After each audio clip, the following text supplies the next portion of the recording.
Students, this is your second chapter of supplementary book. The name of this chapter is Bringing Up Curry. Curry का पालन पोषण. Let's start. Curry, a 5 months old baby elephant, lives and grows up with his 9 years old friend and keeper. Curry, जो कि 5 महीने का एक elephant का बच्चा है, वो किसके साथ रहता है? एक 9 साल के बच्चे के साथ रहता है. 9 साल के उसका फ्रेंड के साथ रहता है, जो उसका कीपर भी है. Curry doesn't eat much, just about 16 kilograms of delicious twinks a day. Curry ज़्यादा नहीं खाता, बस वो 16 किलो स्वादिष्ट झाड़ियाँ खाता है एक दिन में. Playful and sensitive, Curry saves a boy from drowning. जो करी है बहुत ही फन लविंग है और बहुत ही संवेदनशील है, और वो क्या करता है, सेव करता है एक बार एक बॉय को डूबने से. तो ये थोड़ा सा छोटा सा इंट्रोडक्शन था ये पिंक लाइन में, ये जो पिंक कलर में बना हुआ ये. अब स्टार्ट करते हैं यहाँ से चैप्टर हमारा. Kari, the elephant was 5 months old when he was given to me to take care of. I was 9 years old and I could reach his back if I stood on tiptoe. Kari 5 month का था जब वो author को दिया गया था, जब लेखक को वो दिया गया था. उस वक्त लेखक जो हमारे थे वो 9 साल के थे, और वो उनके वो करी जो एलिफेंट का बच्चा था वो उसके बैक तक उसके पीठ तक तब पहुंच पाते थे जब वो अपने टिप टॉप पे खड़े होते थे. टिप टॉप मतलब अपने पंजे पे खड़े होते थे. यहाँ पे पिक्चर में देख सकते हैं कि वो हमारा जो ऑथर है यहाँ पे वो अपने पंजों पे खड़े हुए हैं, तभी वो उनके पीठ तक पहुँच पा रहे हैं. He seems to remain that high for nearly 2 years. वो लगभग 2 साल तक उतने ही हाइट का रहा. We grew together. That is probably why I never found out just how tall he was. हम दोनों साथ में बड़े हुए, इसलिए मैं कभी ये नहीं पता कर पाया कि वो कितना उसकी हाइट वो कितनी थी. He lived in a pavilion under a thatched roof which rested on thick tree stump so that it could not fall in when Curry bumped against the pole as he moved out. जो करी था वो pavilion में रहता था, एक मंडप type का जो जगह था वो वहाँ पे रहता था. यहाँ पे पिक्चर में देख सकते हैं ये वहाँ पे रहता था.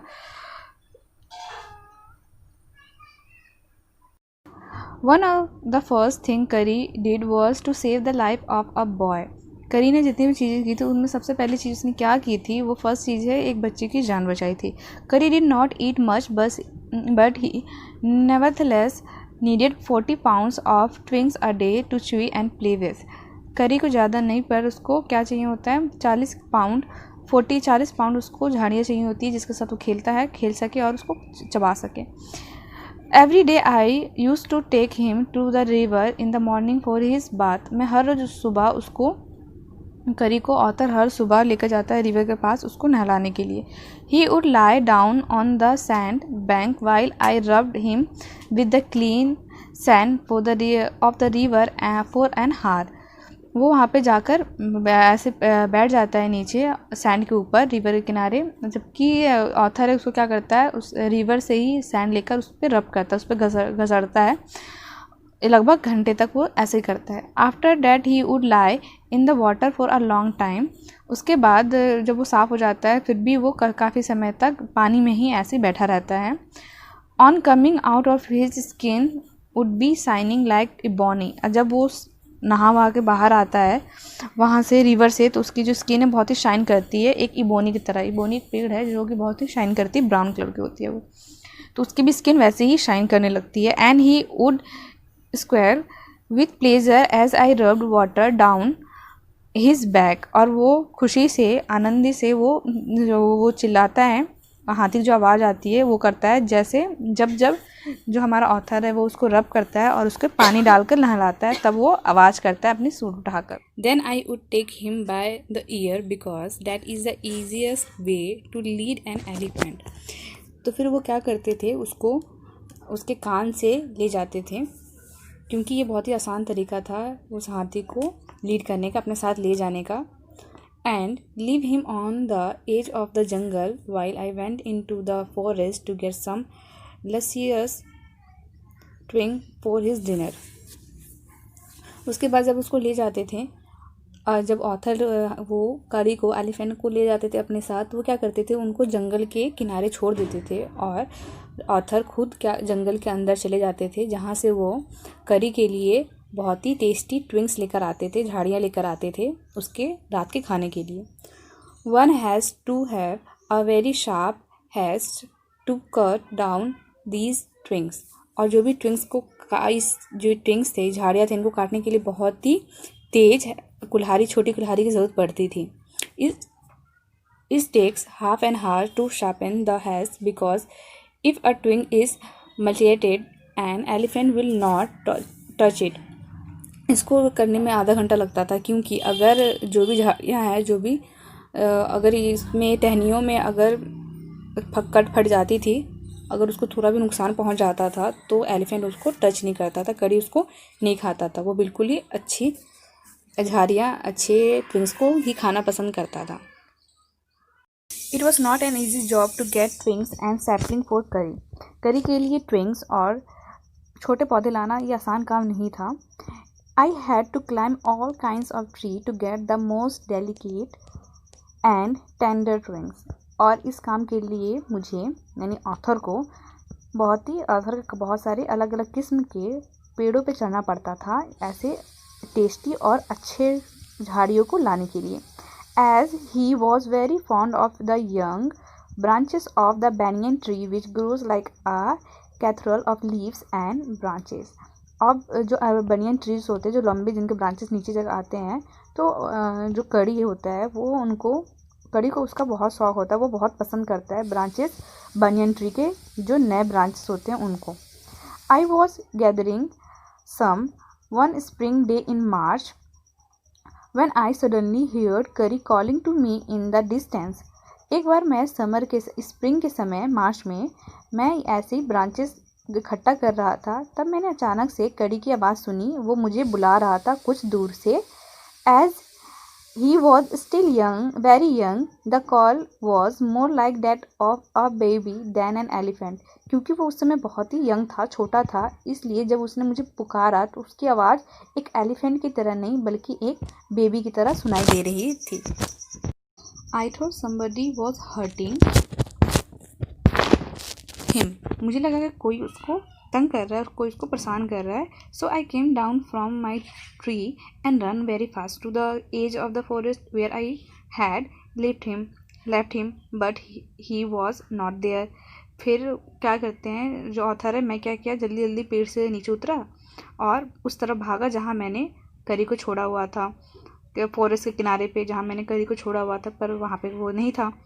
I looked all over but I could not find him. मैंने चारों तो देखा पर मैं उसको नहीं ढूंढ पाया। When I went near the edge of the water and I saw a black something struggling above its surface. फिर मैं पानी के किनारे गया, नदी के किनारे गया, जहाँ मैंने देखा कि किसी का है, वो क्या कर रहा है, वो स्ट्रगल कर रहा है, बहुत ही जदोजहद कर रहा है, मेहनत कर रहा है सरफेस पाने के लिए। Then I rose higher and it was the trunk of my elephant. इस वजह से मैं और उठा और आगे और देखा तो मैंने देखा कि वो मेरे एलिफेंट का वो कड़ी का ट्रंक है, कड़ी का जो सूंड है। I thought he was drowning, मुझे लगा कि वो डूब रहा है। I was helpless because I could not jump into the water and save the 400 pound of him since he was much higher than I. तो वो कड़ी बहुत ही ऑथर है, बहुत ही हेल्पलेस, बहुत ही असहाय महसूस कर रहा था, क्योंकि उसको लगा कि वो उसको नहीं बचा पाएगा क्योंकि वो उससे बहुत ही बड़ा और 400 पाउंड का था, ऐसा ऑथर सोचता है। But I so his black rise about the water end moment he caught my eyes. पर उसने कुछ समय बाद ही देखा कि उसके जो बैक है, वो जो उसकी पीठ है, वो पानी से ऊपर उठी और तब उसने उसको देखा, करी ने उसको देखा। He began to trump and struggle up to the shore. और वो उसने थोड़ी आवाज़ निकाली और स्ट्रगल करने लगा, कोशिश करने लगा बाहर आने के लिए। देन स्टिल ट्रम्पिंग, वो अभी भी आवाज़ निकाल रहा था। He push me into the water and I fell into the stream. और उसके बाद उसने मुझे पानी में खींचा और मैं स्ट्रीम में, वो बहाव में गिर गया।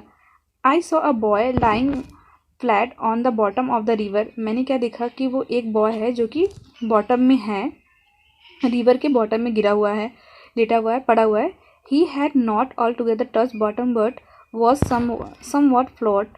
वो अभी भी बॉटम के अंदर नहीं था, बिल्कुल तले में नहीं था, वो अभी भी थोड़ा बहुत फ्लोट कर रहा था, मतलब नदी में था पर वो बिल्कुल जड़ में नहीं पहुंचा था अभी तक। I came to the surface of water to take my breath and there Kari was standing. मैं फिर सरफेस पर आया, सरफेस से थोड़ा उठा उठा पानी से ताकि मैं सांस ले सकूं। मैंने थोड़ा सांस लिया और मैंने देखा कि करी वहाँ पे खड़ा है। His feet planted in the sand bank and his trunk stretched out like a hand waiting for me. उसका जो पैर है कड़ी का वो अभी भी बैंक में रिवर के जो नीचे तला है उसमें अभी भी वो लगा हुआ था, वो खड़ा था। और उसका जो सूंड है वो उसके ऐसे हैंड की तरफ फैला हुआ था जैसे कि वो मेरा ही वेट कर रहा हो। I drive down again and pull the boy of the drowning boy to the surface. I came to the surface of the water to take my breath, and there was Curry. There, Curry was standing, his feet planted in the sandbank and his trunk stretched out like a hand waiting for mine. मैं surface पे आया, सांस में पानी के ऊपर surface पे आया हाँ थोड़ा सांस लेने के लिए। तो वहाँ पे उसने क्या देखता है ऑथर के करी खड़ा था और उसके जो फीट है, उसके जो पैर है वो अभी भी रिवर के जो बैंक रिवर का जो तला है उसके सैंड में लगा हुआ है, उसमें धंसा हुआ है। और ट्रंक और उसकी जो सूंड है वो ऐसे हैंड की तरह फैली हुई थी कि लग रहा था कि वो उसका ही वेट कर रही हो। आई dived down again and pulled the body of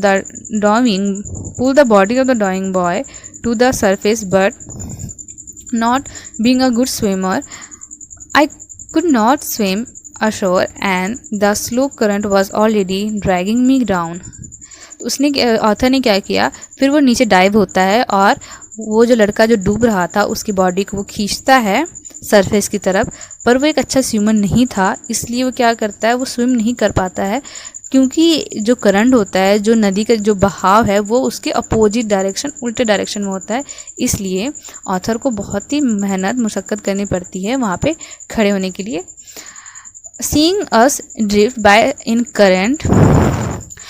the current, Curry, who was usually slow and ponderous, suddenly darted down like a hawk and came halfway into the water, where I saw him stretch out his trunk again.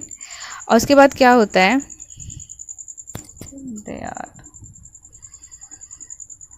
Seeing us drift by in the current, Curry, who was usually slow and ponderous, suddenly darted down like a hawk and came halfway into the water, where I saw him stretch out his trunk again.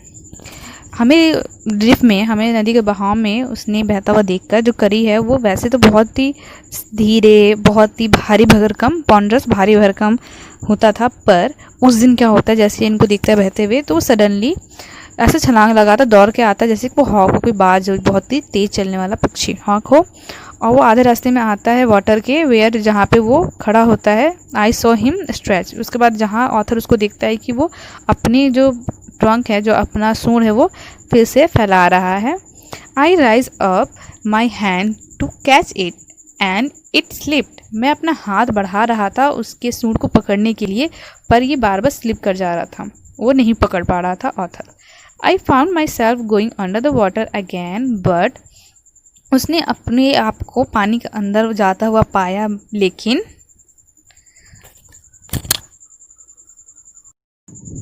this time I found that the water was not very deep, so I sank to the bottom of the river and doubled my feet under me, and then suddenly kicked the river bed and so shot upwards like an arrow, in spite of the fact that I was holding the drowning boy with my hand.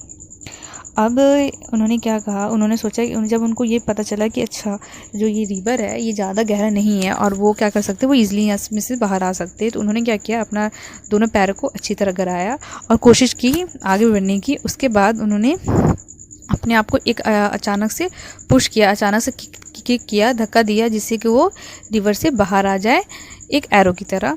ये इसके बावजूद कि वो एक डूबते हुए लड़के को उन्होंने पकड़ रखा था अपने हाथों से।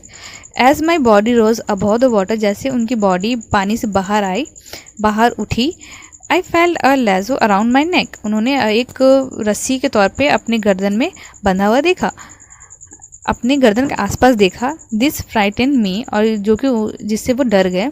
आई thought some water animal was going to swallow me, और उनको लगा कि कोई पानी का जो दाना है वो उनको, वाटर एनिमल पानी का कोई भी जीव उनको निगलने वाला है।